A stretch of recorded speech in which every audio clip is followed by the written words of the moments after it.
Forgotten friends. I never thought much about the past until it started reaching out to me. One evening, while cleaning out an old box of junk in my closet, I found a thick envelope filled with photographs. The edges were curled, the colors slightly faded, but the faces were unmistakable. Friends. People I hadn't spoken to in years. Some I hadn't thought about in over a decade. College parties, road trips, drunken smiles, and the kind of laughter that feels immortal in the moment but eventually fades into silence. It was strange, seeing them again like this, frozen in time, grinning at me from another life. I flipped through the stack slowly, letting the memories resurface, until I reached a picture that made my breath hitch. It was from a trip to Lake Hollow, a place we had visited one summer, back when we were still reckless and stupid enough to believe in urban legends. The five of us stood by the water, arms around each other, squinting against the glare of the setting sun. But there was something off.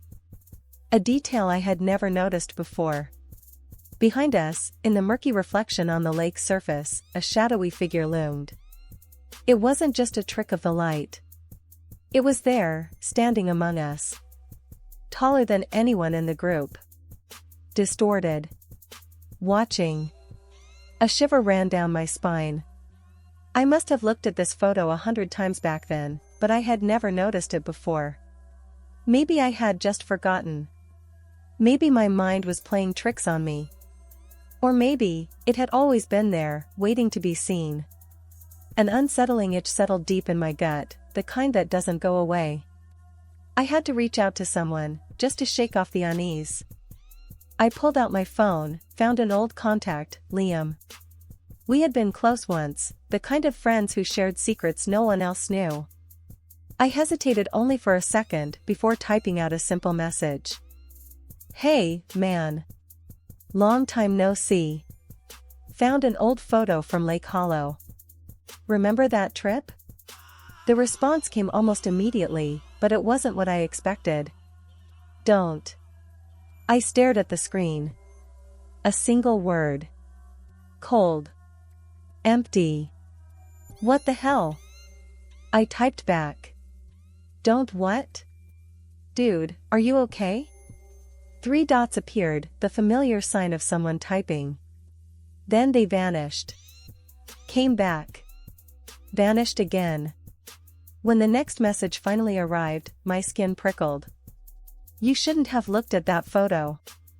I swallowed hard. My fingers hovered over the keyboard, unsure of what to even say to that. Before I could reply, another message appeared.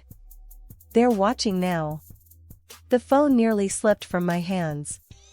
My heart pounded so loudly, I could hear it in my ears. I laughed, but it sounded hollow in the empty room. This had to be a joke. Some elaborate prank. But Liam wasn't the type. He had always been the rational one. The skeptic.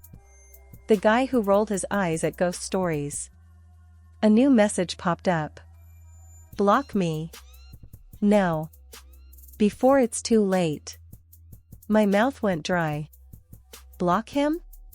What kind of reaction was that? My brain scrambled for logic, but my fingers were already moving on instinct. Instead of blocking, I hit the call button. The phone rang once. Twice. Then silence. No voicemail, no rejection. Just, nothing. A cold sensation spread through my chest, as if something heavy had settled there. I tried to shake it off, tried to tell myself it was nothing, but the photograph still sat on my desk, the shadow in the water now impossible to ignore. I should have stopped there. I should have listened. But I didn't.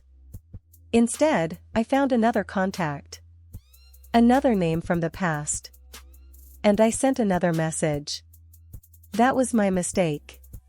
The second person I reached out to was Rachel. She had always been the fearless one, the loudest voice in the room, the kind of person who dared you to do the things you'd regret later. I hadn't spoken to her in years, but I still remembered her number, muscle memory guiding my fingers as I typed. Hey, Rachel. Found an old pic of us at Lake Hollow. Do you remember that trip? Weirdest thing, Liam just told me to delete it. Any idea what's up with him? I didn't expect an immediate response, but when my phone vibrated less than a minute later, a wave of relief washed over me. Maybe she'd laugh it off, call me an idiot, tell me Liam was messing with me. Maybe I needed someone to tell me I was imagining things. The message wasn't what I wanted. Don't talk to me. Don't text again. Forget the photo. Forget us. A sick sense of déjà vu crawled up my spine. My mouth went dry as I stared at the words. There was no way, they both responded like this. Something was wrong. My hands trembled as I typed. Rachel, come on. What the hell is going on? You guys are acting weird. Another vibration. My stomach twisted before I even read it. They know you remember. I exhaled sharply, my pulse hammering in my throat. This had to be a joke. Had to be. But my gut told me otherwise. My gut told me to listen. My gut told me to stop. Instead, I ignored it. I pulled up the group chat, one that hadn't been used in years. A ghost town of old messages, stupid inside jokes, half-baked plans that had never materialized. It was all there, untouched, as if waiting for someone to revive it. I didn't think. I just typed. Alright, what the hell is going on? First Liam, now Rachel. You guys are freaking me out. Is this some kind of sick joke? If it is, it's not funny. I hit send and waited. Nothing. A minute passed. Then 2. Then 5. I was about to give up when the chat suddenly came to life. A new message appeared, but it wasn't from Rachel. It wasn't from Liam. It was from Mark. Where are you right now? The words sent a chill down my spine. Not hey, not what's up, not even a reaction to what I had just said. Just that question. I hesitated, then replied. Home. Why? The response came instantly. Don't move. Don't answer the door. No matter what you hear. My body locked up, muscles coiling tight, lungs forgetting how to work. My apartment was dead silent, but suddenly it didn't feel empty. It felt like something was in the walls, in the air, in the dark corners my eyes refused to focus on. My fingers hovered over the screen, my instinct screaming at me to stop this, to put the phone down, to pretend I had never opened that damn envelope. Instead, I did the one thing I swore I wouldn't do. I sent one last message. Mark, what the hell is happening? This time, the response took longer. A full minute of nothing, then 2, then 3. I thought maybe he had changed his mind, maybe he wasn't going to answer at all. Then the dots appeared. Then they vanished. Then my phone buzzed with a message that made my stomach turn to ice. Mark is dead. My breath hitched. A mistake, I told myself. A cruel joke. A typo. My fingers fumbled to type back, but before I could hit send, another message came through. Stop asking questions. You don't want to know who's answering. A sharp knock echoed through my apartment. I dropped my phone. The knock came again, louder this time, more insistent, as though whoever was on the other side of the door was growing impatient. My heart slammed against my ribs, and a cold sweat broke out across my skin. I stood frozen, not even breathing, too terrified to move, too terrified to speak. For a split second, I thought about running, maybe escaping through the window, maybe hiding under the bed, but my feet wouldn't move. I couldn't tear my eyes away from the door, the wood now feeling like a thick wall between me and whatever horror was waiting outside. The silence stretched out, suffocating. I glanced at my phone, still lying on the floor, face up. The message was still there, the words staring back at me with a cold, mocking clarity, Mark is dead. I tried to make sense of it, to understand what was happening, but every thought I had only twisted into more confusion. Mark had been one of the most solid, reliable people I knew. He wasn't the type to joke around like this, and even if he was, the words felt wrong, out of place, as though they were written by someone, or something, that didn't belong in our world. I slowly crouched down to pick up the phone, my fingers trembling as I swiped the screen. The message was gone. No trace of it. The chat had vanished, leaving only a blank page. My mind raced. Had I imagined it? Had I read it wrong? I stared at the empty screen, my breath coming in shallow gasps. Another knock. A low, rumbling sound that vibrated through the floor, through my bones. I felt the air around me grow heavy, oppressive, like something was pressing down on me from all sides. I had to know what was happening. I had to understand. There was no turning back now. With one hand clutching the phone, I stepped toward the door, my other hand grasping the handle, feeling the cold metal beneath my fingers.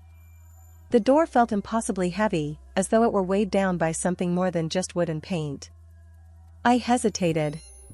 The knocking had stopped, but the silence was worse.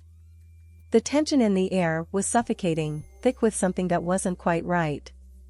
I couldn't see anything through the peephole, just darkness, no shadows, no figures. But I could feel it, feel the presence. Something was there, waiting. I turned the handle, and the door creaked open just a fraction.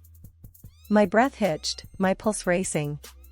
I peered out into the hallway, the dim light from the overhead bulb casting long, distorted shadows on the walls. Nothing. No one.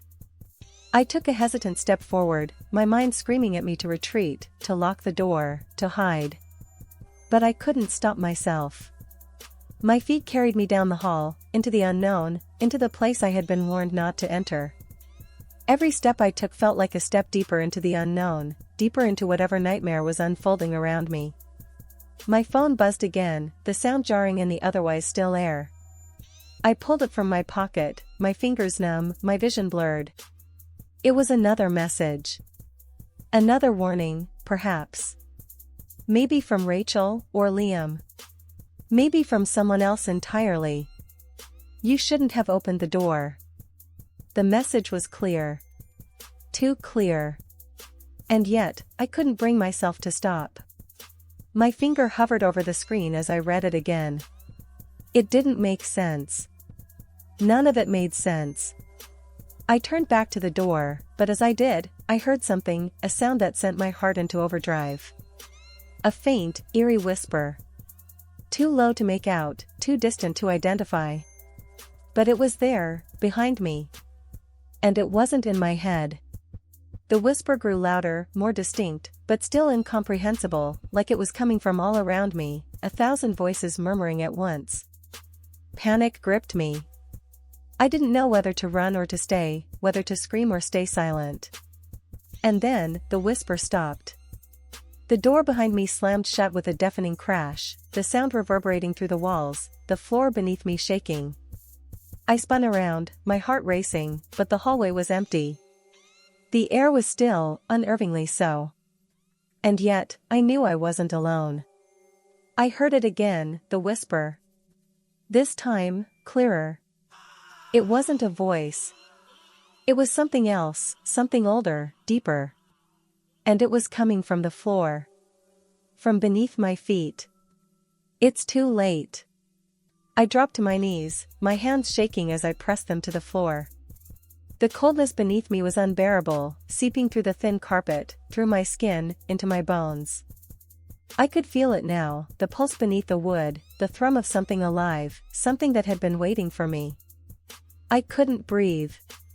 My chest was tight, my head spinning. The floor seemed to shift beneath me, warping, pulling me down, and I had to fight to stay above it, to keep myself from being swallowed by the darkness. But then, just as quickly as it had started, the sensation stopped. For a brief moment, everything was silent again. Too silent. And then the phone buzzed one more time. I reached for it, my fingers trembling as I unlocked the screen.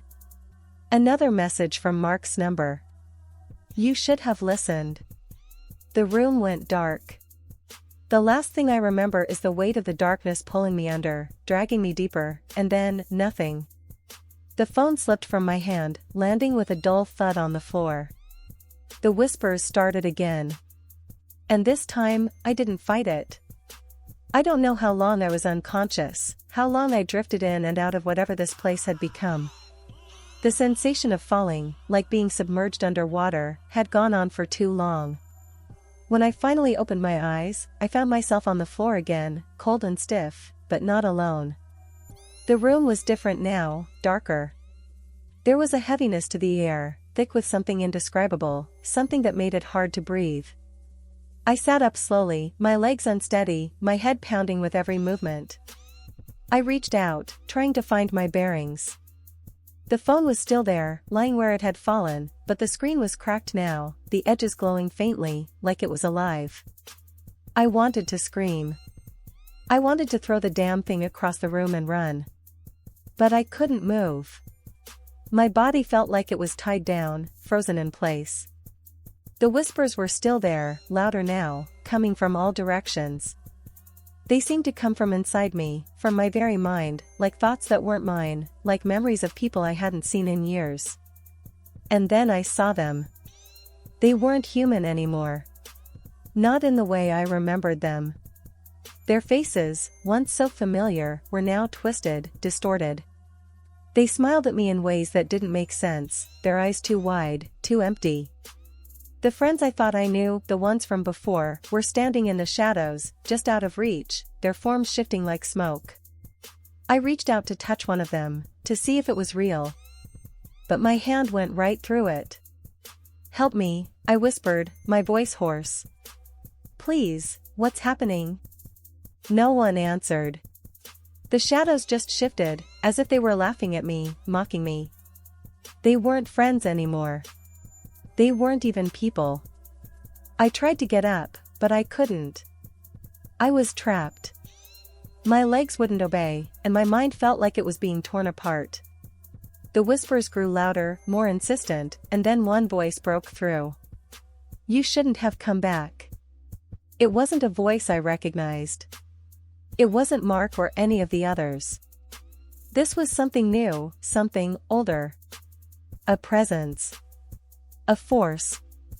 I looked around, but the shadows had faded. The room had changed again. It was now somewhere else entirely, someplace I didn't recognize, someplace that shouldn't exist. And there it was, the door.